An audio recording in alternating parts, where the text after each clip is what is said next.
Welcome to special debate. This is Satish. ప్రముఖ దిగ్గజ సంస్థ ఒరాకిల్ ఒక్క పోటుతో 30,000 మంది ఉద్యోగులను తొలగించిన అంశం ఇప్పుడు ప్రపంచవ్యాప్తంగా హాట్ న్యూస్ అయింది. మన దేశంలోనే దాదాపు 12,000 మంది ఉద్యోగాలు కోల్పోయారు. మరోవైపు ఈరోజు 1,60,000 మంది మిగతా ఉద్యోగులకు ఒక ఈమెయిల్ వచ్చింది. మీరు మెంటల్లీ ప్రిపేర్ అయి ఉండాలి, మాకు ఎదురవుతున్న కొన్ని పరిస్థితుల దృష్ట్యా మీ ఉద్యోగాన్ని ఎప్పుడైనా తొలగించే అవకాశం ఉంది అన్నది ఆ మెయిల్ సారాంశం. మరోవైపు అటు ఇరాన్ వర్సెస్ అమెరికా యుద్ధం జరుగుతున్న నేపథ్యంలో మనం గల్ఫ్ దేశాల్లో అమెరికాకు సంబంధించిన టెకీ సంస్థలపైన దాడులు చేస్తామని చెప్పి ఇరాన్ ఆల్రెడీ అమెజాన్ క్లౌడ్ సెంటర్ను తునాతునకలు చేసింది. అలాగే చాలా మిగతా కంపెనీలు కూడా ఉన్నాయి.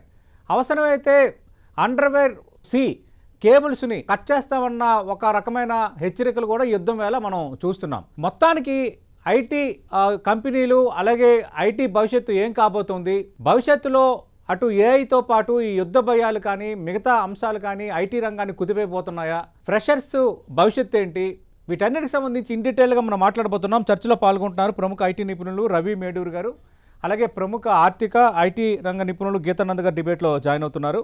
రవి మేడూర్ గారు, మనం చూసాం గత ఏడాదిన్నరగా అంతర్జాతీయ లెక్కల ప్రకారం దాదాపు 1,00,000కు పైగా ఐటీ ఉద్యోగాల్లో లే ఆఫ్స్ జరిగాయన్నది ఒక అంచనా. కానీ ఒరాకిల్ అంటే ఒక దిగ్గజ సంస్థ కూడా ఒకే స్ట్రైక్తో 30,000 మందిని తొలగింపు అనేది ఇప్పుడు హాట్ టాపిక్ అవుతుంది. మరోవైపు యుద్ధం వేళ ఈ ఐటీ కంపెనీలకు సంబంధించి జరుగుతున్న చర్చ కూడా మనం వింటున్నాము. ఐటీ భవిష్యత్తు ఏం కాబోతుంది, ఈ ఒరాకిల్ 30,000 ఉద్యోగుల తొలగింపు అన్న అంశం ఎలాంటి సంకేతాన్ని పంపుతోంది? నమస్కారం అండి, అందరికీ నమస్కారం. ఈ ఒరాకిల్ 30,000 మందిని ఒక్క వేటుతో తొలగించడం అనేది దురదృష్టకరం. ఇది ఇంకొక విషయం ఏంటంటే ఇది ఊహించినదే. ఈ ఒరాకిల్ ఒక్కటే కాదు, ఎన్నో కంపెనీలు ఏఐ దృష్ట్యా, తర్వాత మిగతా పరిణామాల దృష్ట్యా, కోవిడ్ లో జరిగిన ఎక్కువ ఎక్సెస్ హైరింగ్ దృష్ట్యా అన్ని కూడా వాటి అవసరాలకి ఎంతమంది ఉద్యోగస్తులు సరిపోతారని పునర్సమీక్షిస్తున్నాయి, ఆలోచిస్తున్నాయి, దానికి తగిన నిర్ణయాలు తీసుకుంటున్నాయి. అది నా దృష్టిలో ఇది ఏఐ వలన మాత్రమే ఇన్ని ఉద్యోగాలు పోయాయి అని అనడం అనేది కరెక్ట్ కాదండి, సమంజసం కాదు. ఇది ముఖ్యంగా ప్రతి కంపెనీ వాటి బిజినెస్ పరిస్థితుల దృష్ట్యా, ముఖ్యంగా ఒరాకిల్ చూసుకుంటే వాళ్ళు ఉన్న major business SaaS, software as a service, cloud ద్వారా ఇస్తున్నది. ఇప్పుడు మీరు ఇంతకు ముందర వినే ఉంటారు, సాసోకాలిప్స్ అని అంటారు ఇంగ్లీష్ లో. అంటే ఏంటి, ఒక ఉపద్రవం. అపోకాలిప్స్ అంటే ఒక ఉపద్రవం. సాస్ ని ఒక ఉపద్రవం వచ్చి తుడిచిపెట్టుకుపోతుంది అనేది ఒక వివాదం, ఒక అంశం. అది సత్య నాదెల్లా గారు కూడా ఒకసారి అన్నారు సాస్ ఇస్ డెడ్ అని. అయితే అతని మాటలు కొంచెం వక్రీకరించి అనుకున్నారు. పూర్తిగా అంటే సాస్ ఇస్ డెడ్ అంటే సాస్ పోతుంది అని కాదు.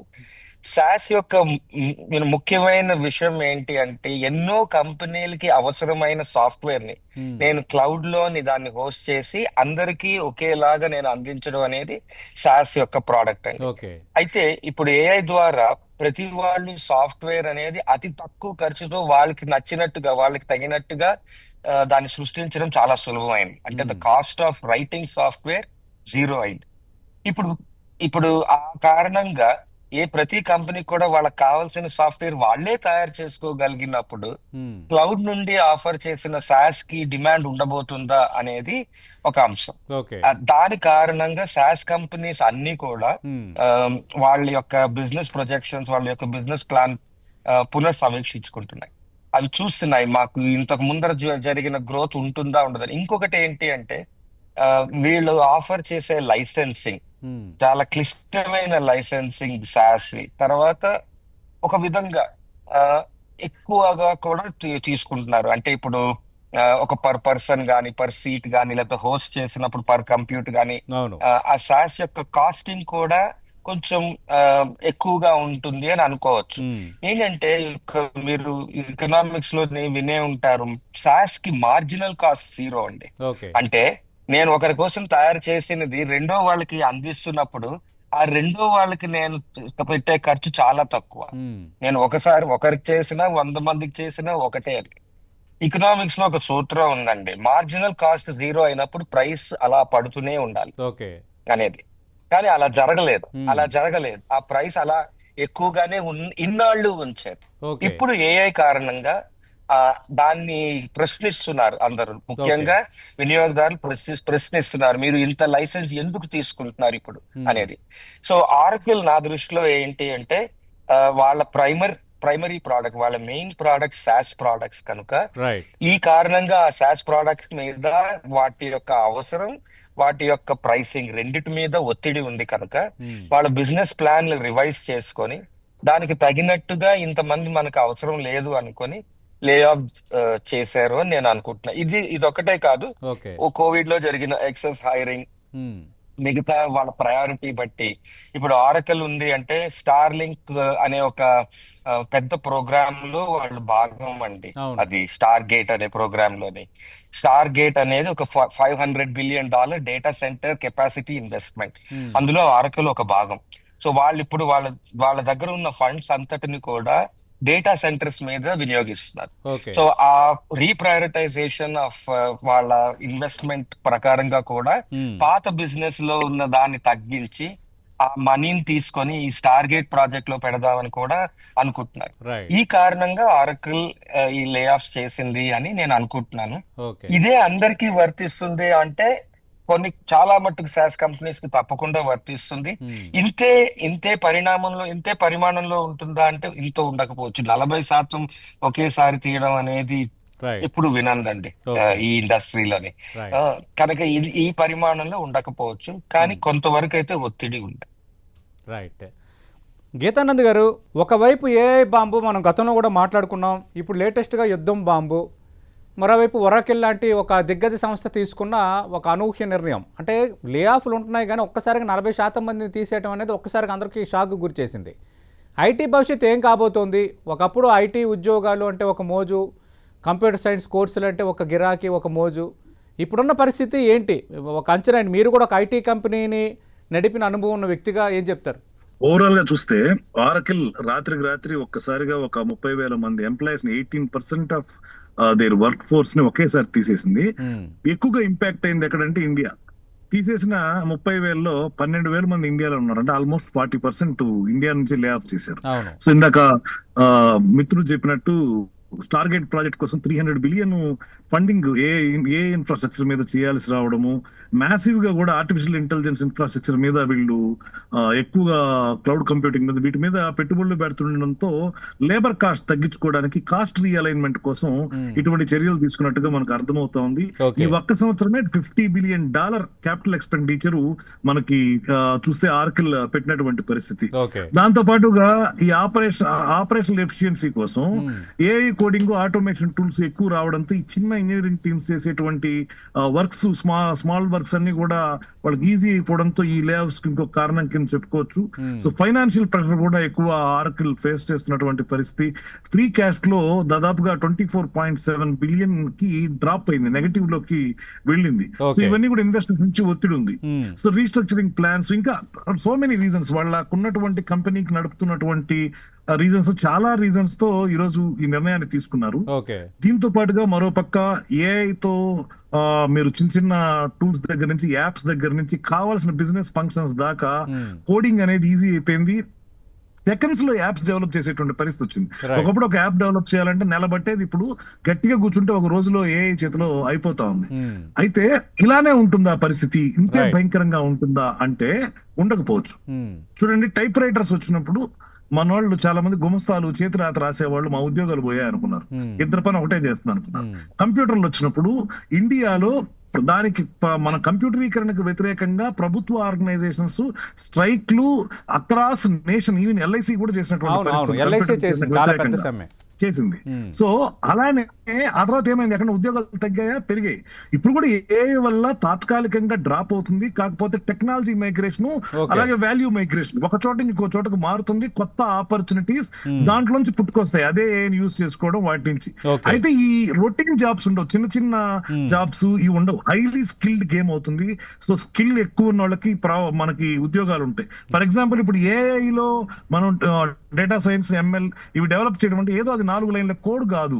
సింపుల్ గా ఒక 4 లైన్ల కోడో 5 లైన్ల కోడో తీసుకొచ్చి చేసేది కాదు. Right. దానికి మ్యాథమెటికల్ నాలెడ్జ్ ఉండాలి, అలాగే మీకు స్టాటిస్టికల్ నాలెడ్జ్ ఉండాలి. So statistics, mathematics strong foundation ఉండి కోడింగ్ స్కిల్స్ ఉన్న వాళ్ళకి మంచి లైఫ్ కనబడుతుంది. దాంతో పాటు ఈ పిల్లలు కూడా నెక్స్ట్ జనరేషన్స్ కి వచ్చేటప్పటికి ఏంటంటే కొంచెం ఈ టెక్నాలజీలను మళ్ళీ అప్గ్రేడ్ చేసుకుంటూ వెళ్తే ఆపర్చునిటీస్ అనేవి ఎప్పటికీ ఉంటాయి, కొత్త డోర్స్ ఓపెన్ అవుతాయి. ఇది ఆశాభావ దృక్పథంతో చూస్తే.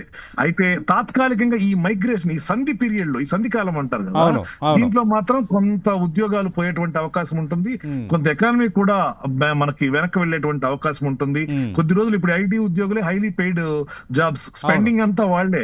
వచ్చే 100 రూపాయలు 80 రూపాయలు ఖర్చు పెట్టగలిగే ధైర్యం ఉన్నాడు ఒక సాఫ్ట్వేర్ ఇంజనీర్ మాత్రమే. సో ఈ ఖర్చులు తగ్గుతాయి, కొంచెం ఇన్ఫ్రాస్ట్రక్చర్ మీద పెట్టిన స్పెండింగ్స్ తగ్గుతాయి. అట్లాగే సేల్స్, రియల్ ఎస్టేట్ కావచ్చు, హౌసింగ్ కావచ్చు, ఇవన్నీ కొంత ఇంపాక్ట్ అవుతాయి కొద్ది రోజులు. ఎకానమీ మీద నెగటివ్ ఇంపాక్ట్ అయితే ఉంటుంది. రైట్. రవి మేడూరి గారు, ప్రస్తుతం ఎదురవుతున్న నేపథ్యంలో అసలు ఫ్రెషర్స్ పరిస్థితి ఏంటనేది నా ప్రశ్న. ఫ్రెషర్స్ ఈ రంగంలోకి రావచ్చా, లేదంటే వేరే ప్రొఫెషన్ ఎంచుకోవటం ఇప్పుడే మంచిదా? చాలా మంచి ప్రశ్న అండి. ఈ ప్రశ్న నన్ను చాలా రోజులుగా వేధిస్తోంది. ఎందుకంటే మా పిల్లలు కూడా ఇప్పుడిప్పుడే గ్రాడ్యుయేషన్ పూర్తి చేయబోతున్నారు. అలాగే నేను చుట్టూ చూస్తున్నాను కదా, పిల్లలందరిలోని ఇదే ఆందోళన ఉంది, మాకు ఎక్కడి నుండి వస్తాయి ఉద్యోగాలు అని. అయితే ఒకటైతే నేను చెప్పగలనండి, ఇంతవరకు ఫ్రెషర్స్ లో సాఫ్ట్వేర్ పెద్ద భారమే మోసింది. అంటే ఉన్న మొత్తం గ్రాడ్యుయేట్స్ లో సాఫ్ట్వేరే అధిక లోడ్ తీసుకొని అందరికి ఉద్యోగాలు ఇప్పించింది. అంతే ప్రపోర్షన్ తో మున్ముందు ఉంటుందా అంటే నేను ఉండదని అంటానండి. అది సాఫ్ట్వేర్ ఇన్ని రోజులు మోసిన భారం మళ్ళా ఇంకా మరి మోయలేకపోవచ్చు. అది కనుక ప్రతి ఒక్కరూ కూడా సాఫ్ట్వేర్ లోనే ఉంటాయి జాబ్స్ అని కాకుండా వేరే రంగాలు చూడాలి. ముఖ్యంగా మన దేశానికి కావాల్సింది, అవసరమైనది కూడా కోర్ రీసెర్చ్, ముఖ్యంగా సైంటిఫిక్ రీసెర్చ్ అనేది అది ఎందులోనే అవ్వచ్చు. అది ఏవియానిక్స్ లో అవ్వచ్చు, లేకపోతే బయోటెక్నాలజీలో అవ్వచ్చు, లేకపోతే నానో మెటీరియల్స్ లో అవ్వచ్చు. వీటిలో రీసెర్చ్ చేసేది అనేది అది మన దేశంలోని చాలా జాబ్స్ సృష్టించబోతున్నాయి. ఏఐ ద్వారా రీసెర్చ్ కూడా యాక్సలరేట్ కాబోతోంది. ఇప్పుడు ప్రతి వాళ్ళకి రీసెర్చ్ చేయడానికి తగిన టూలింగ్, తర్వాత దాని కాస్ట్ కూడా తగ్గింది కనుక రీసెర్చ్ వైపు చాలా జాబ్స్ పెరుగుతాయి. సో నేనేమనుకుంటున్నా అంటే సాఫ్ట్వేరే కాకుండా కోర్ డిసిప్లిన్స్ లోని, ముఖ్యంగా రీసెర్చ్ లోని, తర్వాత పరిశోధనలు, అభివృద్ధిలోని మన యువత దృష్టి పెడితే రాబోయే 3 ఏళ్లలో ఈ పరిణామం చక్కగా చూడొచ్చండి. అంటే రీసెర్చ్ జాబ్స్ పెరగడం, అలాగే కొన్ని డిసిప్లిన్స్ అనేవి ఫిజికల్ డిసిప్లిన్స్ అండి, వాటిని ఏఐ మార్చలేదు. ఇప్పుడు అమెరికాలోని అన్నిటికంట హాటెస్ట్ ఏంటి అంటే ట్రేడ్ అంటారండి. ట్రేడ్ అంటే ప్లంబింగ్, ఎలక్ట్రీషియన్, హెచ్వాక్ సిస్టమ్స్ చేసేవాళ్ళు, తర్వాత కార్పెంటరీ, మేసనరీ, వీళ్ళు ఈ డిసిప్లిన్స్ ఎంత రోబోటిక్స్ వచ్చినా కూడా వీటిలోనే అంటే నేను అన్ని ఫిజికల్ లేబర్ రవి మేడూరి గారు, అంటే ఇప్పుడున్న ఎంప్లాయీస్ లో ఏ ఏజ్ గ్రూప్ అనేది ప్రస్తుతం సేఫ్ జోన్ లో ఉన్నట్టు? ఐటీ ఎంప్లాయీస్ లో ఫ్రెషర్స్ 5 ఏళ్ల లోపు ఎక్స్పీరియన్స్ ఉన్న వాళ్ళు సేఫ్ జోన్ లో ఉన్నట్టా కాదా? ప్రస్తుతం పనిచేస్తున్న వాళ్ళు 5 ఏళ్ల ఎక్స్పీరియన్స్ ఉన్న వాళ్ళు సేఫ్ జోన్ లో ఉన్నట్టేనండి. సేఫ్ జోన్ లో లేని వాళ్ళు ఎవరంటే మిడిల్ మేనేజ్మెంట్. అది నేను ఇందాకనే వాళ్ళ ఉదయమే జాక్ డార్సీ అని ఒక ఆయన ట్విట్టర్ నుండి బ్లాక్ అనే కంపెనీకి వెళ్ళి వాళ్ళు కూడా ఈ విధంగానే లే ఆఫ్ చేశారండి. అది అతను లే ఆఫ్ చేసిన కారణాలు అవి చెప్పారు. ఇప్పుడు ప్రతి కంపెనీలో కూడా అందరూ ప్రశ్నించేది ఏంటి అంటే మిడిల్ మేనేజ్మెంట్ వాళ్ళు ఏం చేస్తారు అని. సీనియర్ మేనేజ్మెంట్ అనేది దిశను ఏర్పరుస్తారండి కంపెనీకి, ఒక విజన్ పెట్టి ఆ విజన్ వైపు మనం అందరం వెళ్ళేటట్టుగా. తర్వాత ఫ్రెషర్స్, తర్వాత యంగ్స్టర్స్, తక్కువ ఎక్స్పీరియన్స్ ఉన్న వాళ్ళు దాని యొక్క చోదకులు, దాని ద్వారానే ఆ కంపెనీ ముందరికి వెళ్తుంది. మిడిల్ మేనేజ్మెంట్ పర్యవేక్షణలో ఉంటారు. ఈ పర్యవేక్షణ అనేది ఇప్పుడు ఈ ఏఐ కారణంగా, వేరే కారణాలుగా ఎంత అది మనకు అవసరం, దానికి ఇంతమంది అవసరమా అనేది ప్రశ్న అయితే ఉత్పన్నం అవుతుంది. సో ఇప్పుడు నా దృష్టిలో మీరు అడిగితే ఏది సేఫ్ జోన్ లో లేదు అంటే మిడిల్ మేనేజ్మెంట్, ముఖ్యంగా మిడిల్ మేనేజ్మెంట్, రొటీన్ టాస్క్ చేసే మిడిల్ మేనేజ్మెంట్ అనేది మీకు అత్యంత డేంజర్ జోన్ లో ఉంటుంది. ఓకే, గీతానంద్ గారు, మనం చూసాం Iran Amazon clouds data centre పైన అటాక్ చేసింది. అలాగే దాదాపు ఈ అమెరికా కానీ మిగతా దేశాలకు సంబంధించిన ఐటీ కంపెనీలకు సంబంధించి గల్ఫ్ దేశాలు కూడా బాగా ఎక్కువగానే ఉన్నాయి. మరోవైపు ఈ అండర్సీ కేబుల్స్ కట్ చేస్తారు, ఇంకా ప్రపంచం అంతా ఇంటర్నెట్ మొత్తం మోగబోతుంది అన్న చర్చ మరోవైపు నడుస్తోంది. వీటి నేపథ్యంలో ఏం జరగవచ్చు? ఒకవేళ జరగరాని జరిగితే దాని ఇంపాక్ట్ ఎలా ఉండొచ్చు? సో ఒకవేళ సీ కేబుల్స్ కట్ చేసి నెట్ గనక డిస్టర్బ్ చేస్తే చాలా ఇంపాక్ట్ హెవీ ఉంటుంది, కానీ అక్కడ దాకా పోకపోవచ్చు. ఎందుకంటే ఇరాన్ అలాంటి పనులు చేస్తే మిగతా దేశాలను కూడా శత్రువులు చేసుకున్నట్టు అవుతుంది. ప్రపంచం మొత్తానికి ఏకైక శత్రువుగా మారేటువంటి అవకాశం ఉంటుంది. సో ఇవి కేవలం బెదిరింపుల వరకు. ఆ గల్ఫ్ దేశాల్లో ఉన్నటువంటి ఐటీ ఫెసిలిటీస్ ఏవైతే ఉన్నాయో వాటి మీద 1-2 దాడులు, అంటే మీరు చూడండి ఆల్రెడీ యుద్ధం స్టార్ట్ అయ్యి మనకు 1 నెల దాటిపోయింది. దీనిలో మనం 1-2 ఇన్సిడెంట్ అది కూడా ఇప్పుడు జరుగుతున్నాయి. సో త్వరలోనే చర్చలు ఒక కొలిక్కి వచ్చి యుద్ధం ఆగితే బెస్ట్. ఒకవేళ కాకపోయినా కూడా మనం ఎక్స్పెక్ట్ చేసినంత వరకు అది కేవలం వార్నింగ్లు హెచ్చరికల వరకు మాత్రమే ఉంటుంది. అది కనుక దాటితే మాత్రం కొంచెం చాలా ఇబ్బందులు ఉంటాయి, 1-2 కాదు. ఎందుకంటే ఈ రోజు మన నెట్ లేకపోతే క్షణం గడపలేని పరిస్థితి ఉంటుంది. సో అఫ్ కోర్స్ దానికి ఆల్టర్నేట్స్ ఉన్నప్పటికీ ఇంత మనకి ఉండకపోవచ్చు నెట్ అవైలబిలిటీ. దాంతో పాటు ఏంటంటే మేజర్ గా ఈ యుద్ధం ఇంపాక్ట్, దాంతో పాటు ఒకేసారి ఈ ఉద్యోగాలు లే ఆఫ్ చూస్తే స్పెండింగ్ తగ్గిపోతుంది రాను. ఇంకొక 2 వీక్స్ చూడండి, మీకు మన వాళ్ళు డబ్బులు ఉన్నది దాచిపెట్టుకోవడం మొదలు పెడతారు, ఖర్చు పెట్టడం తగ్గించేస్తారు. ఇది ఎకానమీ మీద కొంచెం ఎఫెక్ట్ చూపించేటువంటి అవకాశం కూడా ఉంటుంది. రైట్, మీరు అనేది కరెక్టే. ఎందుకంటే ఒరాకిల్ నిర్ణయం తర్వాత నిన్న ఒక్కరోజే బెంగళూరులో దాదాపు ఒక 17,000 మంది అంటే ఆల్రెడీ అడ్వాన్స్ ఇచ్చి ఒక అపార్ట్మెంట్ ఫ్లాట్స్ కొనుక్కోవడానికి వాళ్ళు వెనక్కి తీసుకోవడానికి నిన్న వెళ్ళారనేది ఒక కథనం ఇందాక నేను చూశాను. దాని ఇంపాక్ట్ అన్ని చోట్ల ఉండొచ్చు. ఖచ్చితంగా ఇన్ డీటెయిల్గా మళ్ళీ మనం మాట్లాడే ప్రయత్నం చేద్దాం ఈ ఐటీ ఇంపాక్ట్ వీటన్నిటి మీద. థ్యాంక్ యూ రవి మేడూర్ గారు, కొంచెం బిజీ షెడ్యూల్లో ఉన్న మీ సమయం కేటాయించారు. థ్యాంక్ యూ గీతానంద్ గారు, ప్రయాణంలో ఉన్న విలువైన సమయం కేటాయించారు. ఓవరాల్గా చూస్తే భవిష్యత్తు అనేది ఇంకా డిసైడ్ చేయబోతుంది అన్నది ఒకటి. 2, ప్రస్తుతం ఈ ఐటీ కంపెనీలు మిడిల్ మేనేజ్మెంట్ అనేది ఖచ్చితంగా ఎఫెక్ట్ అవుతుంది. అప్పట్లాగా ఇప్పటివరకు ఫ్రెషర్స్ భారం ఐటీ రంగం భరించింది, కానీ ఇక్కడ నుంచి ఆ పరిస్థితి ఉండదు. ఖచ్చితంగా కొత్తగా గ్రాడ్యుయేట్స్ అలాగే బీటెక్స్ చేరుతున్న వాళ్ళు, కొత్తగా పాస్ అవుట్ అవుతున్న వాళ్ళు, వీళ్ళందరూ కూడా రకరకాల కోర్సులు నేర్చుకోవాల్సిన అవసరం ఉంది, కొత్తగా ఆలోచించాల్సిన అవసరం ఉంది. ఐటీఏ ఇంకా అన్ని అవకాశాలు కల్పిస్తుంది అనుకోవడం ఒక భ్రమ అవుతుంది అంటున్నారు. అంతర్జాతీయ పరిణామాల నేపథ్యం కంటే ఏఐ ఇంపాక్టు ఎక్కువగా కనిపిస్తుంది లే ఆఫ్స్కి. ఒరాకిల్ లాంటి దిగ్గజ సంస్థ ఆ స్థాయిలో వ్యవహరించిందంటే మిగతా చిన్న కంపెనీలు ఇంకా మోర్గాను వ్యవహరించే ప్రమాదం ఉంది. దానికి తగ్గట్టుగానే మనం ప్రిపేర్ అవ్వాలన్నది ఐటీ నిపుణుల సూచన. ఇది వాటి స్పెషల్ డిబేట్.